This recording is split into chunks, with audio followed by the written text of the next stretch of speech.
Welcome back, Trekkie and other sci-fi friends, to this very special Good, Bad and Batshit episode where we're going to be looking at the trailer that dropped 5 days ago for the Doctor Who 60th anniversary special.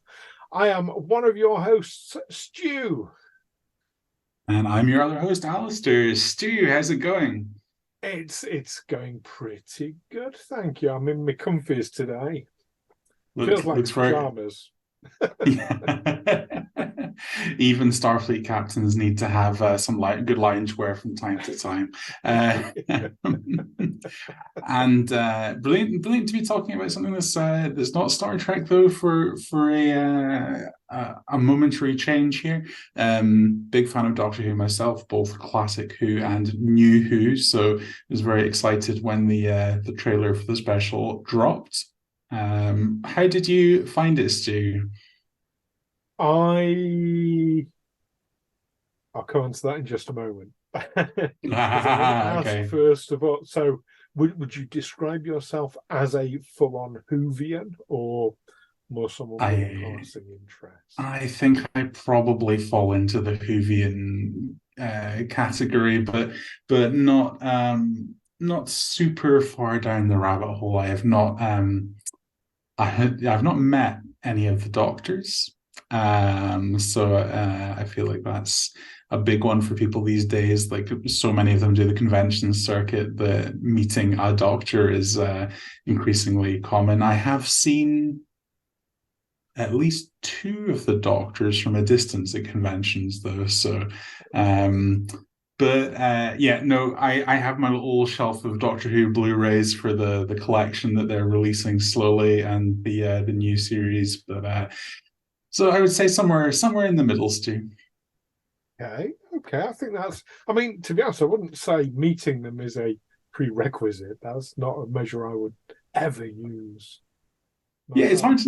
hard to know how to quantify these things, isn't it? I don't know. I have some Doctor Who merch and a bit of a collection, and certainly enjoy it thoroughly. So maybe that's the most important yardstick of it all is that I think it's a great bit of science fiction TV, and certainly one of the big flagships for UK science fiction TV over the many decades it's run on for.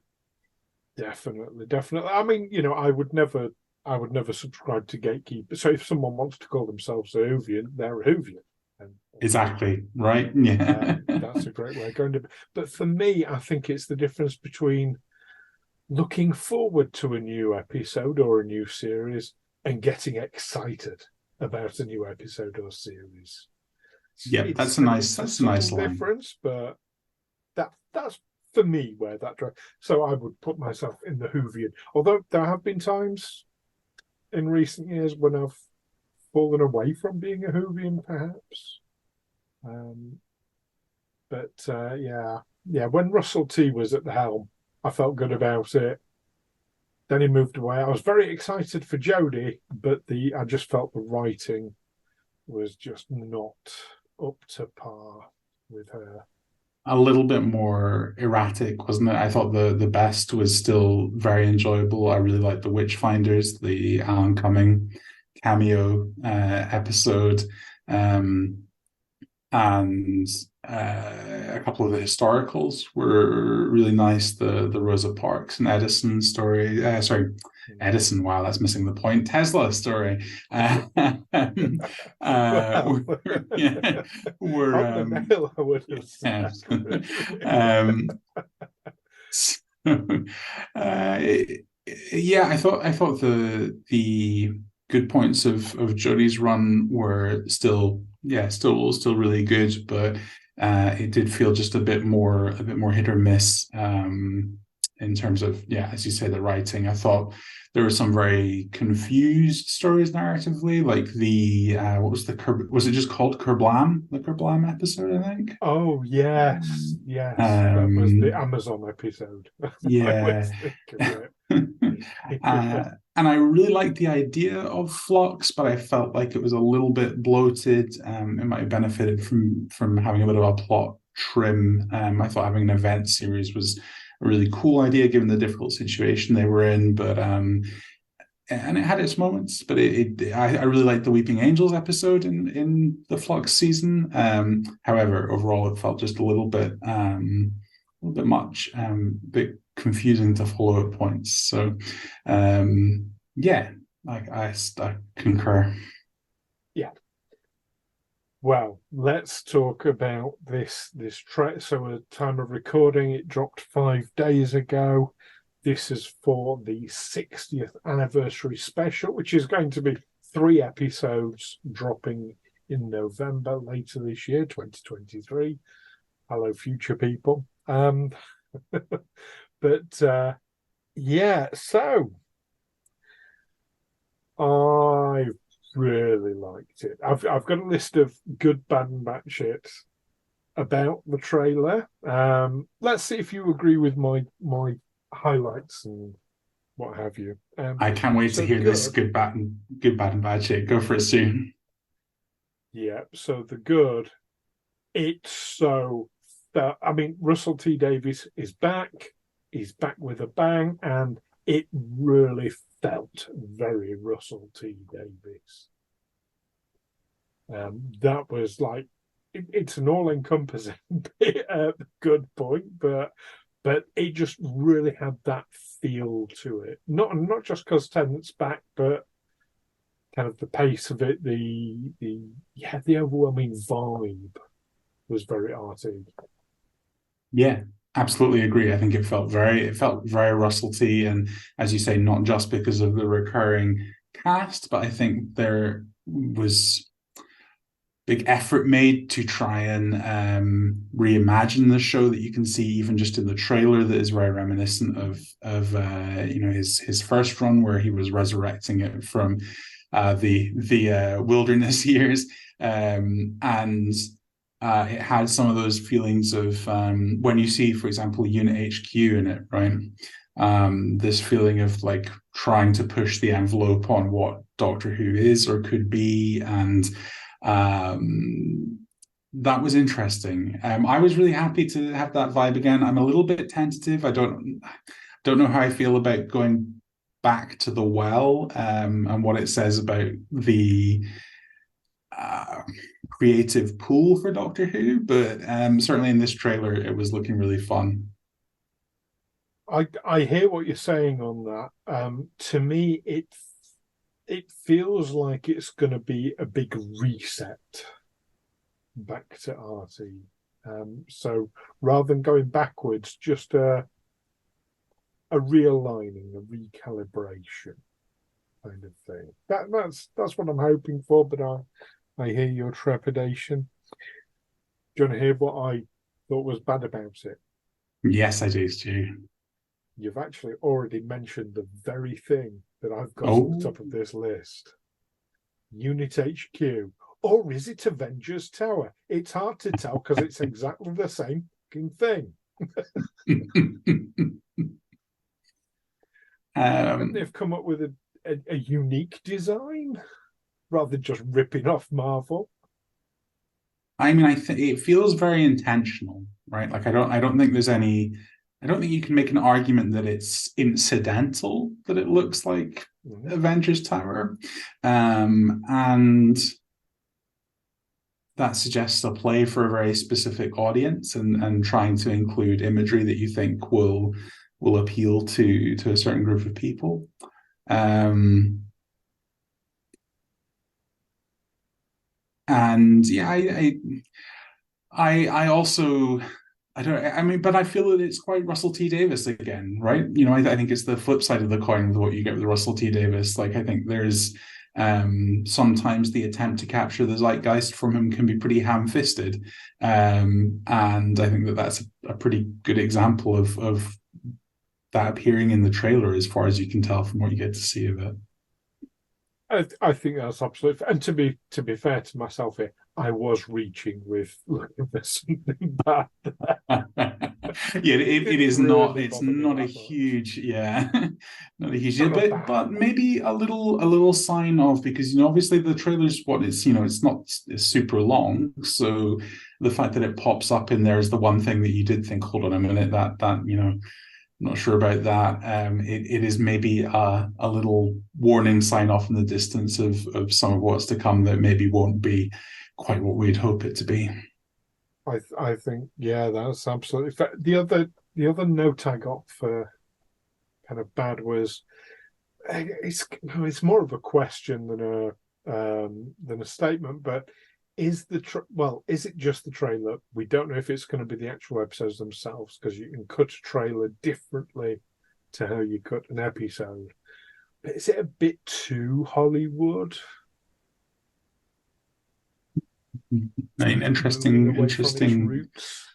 thought. I suppose they're going to have this on Disney Plus, right? In at least in the States, I Ugh, yeah. presume in many other corners of the world as well. So I'm not sure how much oversight there will have been from Suits above Russell T in terms of the creative direction of it. It would be interesting to know. The trouble is we've had Doctor Who Hollywood before. It was my You first know, Doctor. oh, really, really. Okay, Mm-hmm. so yeah. And looking back at it, I mean, it was entertaining in its day, but looking back at it, it's like it doesn't fit Doctor Who very well, I don't think. He's a fantastic Doctor, but yeah, but the writing, it just didn't. It The writers didn't get Doctor Who, I didn't think. I mean, there's some very big hits to canon in it, right? In terms of the I want to be like going to red alert for spoilers for Doctor Who, the TV movie here, but for his parentage, the fact that they made him half human in the film Yeah, is incredibly frowned upon in fandom. Yeah, it obviously wasn't the right path back to making it, an ongoing TV series. Nothing more came of it, and I think you're quite correct that is because, at least at that point, a kind of Hollywood version of Doctor Who was not what audiences, not the correct way to reach the audience that was there for Doctor Who. I think is probably the best way to put it. But the times have changed. I mean, I guess this is going on a platform where you see things like Loki, which feels, obviously spun off from the Avengers, and all the Marvel TV stuff feels very cinematic, whether it's good or bad TV. It has that kind of like big budget, high action kind of movie feel to it, and same with the Star Wars content by and large as well that they have up there. So um whether it's yeah, I share your trepidation about how far you'd want to push Doctor Who in the direction of those shows, but I think you're right from the trailer that it's probably, from a couple of clues we get, edging that way, at least in the new version. yeah. And it might be sort of hyping on that for sales figures, like you say. Disney might have had a hand in that. So yeah, I think that's fair enough. We'll watch it with interest, at least. And do you want to hear my batshit? Yes. Neil Patrick Harris camping it up as the Celestial Toy Maker. Oh my goodness! I mean, Neil Patrick Harris is always an absolute delight to watch, in whatever he's in. Except I've never seen How I Met Your Mother ever. So Neither have I. Something we have he in might have common. been Yeah. terrible in that. Yeah. Who knows? Uh, somebody will know who's watched it, no doubt. But yeah, you can see he's like really throwing himself into that role, and he's playing it big and bold and absolutely fantastic. Are you familiar? So you say you've gone back and watched Blu-rays and that. Are you familiar then with the Celestial Toy Maker? Yeah, I love the fact that they've gone for such a deep cut from the Hartnell era of Doctor Who for a villain for this season. It's been it's been a treat over the entirety of the Doctor Who revival to see old faces crop up from the original run, and Toymaker is a brilliantly zany inclusion for this new season. How did you feel about Toymaker's reappearance, Stu? So excited. Yeah. So excited. So if I'm remembering the timeline correctly, and I might not be, but I think he predates the Master and kind of was the original, the Doctor against someone like of his own level, or even Yeah. higher. Um, so I think it was the original idea of the Master was like someone meeting him at his own level, the opposite of him, as it were. Yep. Very fitting in that. Hartnell faced a couple of villains of that ilk in a time really before they had defined Time Lords as being a thing, and you just sort of had other time travelers that he ran into occasionally that often was a bit nebulous, and but I think absolutely fair to say that Toymaker is meant to be sort of a worthy adversary. So it should be fun to. I'm fascinated to see how Tennant and Neil Patrick Harris play that encounter after what is going to have been, well, a very, very long time for the Doctor's character, at least. So it is, although he's cropped up time and again in beta canon. So in comic books, I'm trying to think if he's been in any Big Finish stuff, and I honestly don't know. I'm not that much of a Whovian, but I know the properties that well. But he has certainly, yeah, been beta canon has in, been. yeah. He was slated, I believe, to appear in the Colin Baker season that became Trial of a Time Lord. They had a batch of stories ready to go for that season, and a reappearance by the Toymaker was one of them. And that story was recorded as one of the sort of lost stories of that season by Big Finish. Um, so he's definitely popped up in Big Finish stuff, and had been planned on being brought back to TV at that point, but nothing happened, and we're what is it, like a scary 40 years later or something, and I guess it's finally time. Yeah. Something of that nature. Interesting. Do you know who it was who played the original Celestial Toymaker, the actor? I should know this. Who was it against you? It's Michael Goff. Michael Goff is best known as playing Alfred Pennywise, the butler to Batman in the '89 movie. In fact, the first four of those movies. Pennyworth, right? Pennyworth. That's a good guess. Yeah. No, that's a clown. Yeah. That's a scary, scary That clown. that would be a sinister butler, and no one would be breaking into the Wayne Manor then. Yeah.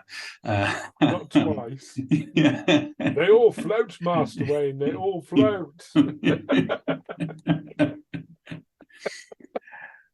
So any other final thoughts on the Doctor Who trailer, Stu? I'm just really excited for it, and it's difficult that they're making us wait this long for it. I mean, since we've seen the regeneration into David Tennant, it's been far too long. Yes. Making us Yeah. wait far too much. I Yeah. don't know if we'll see any more trailers between now and November. That's an interesting point. Yeah, it would be exciting to get even a little bit more. But likewise, very, very excited to see it. Really high hopes for what Russell T Davies might be able to do with Doctor Who. And certainly just a big wish to see the viewing numbers turn around for it.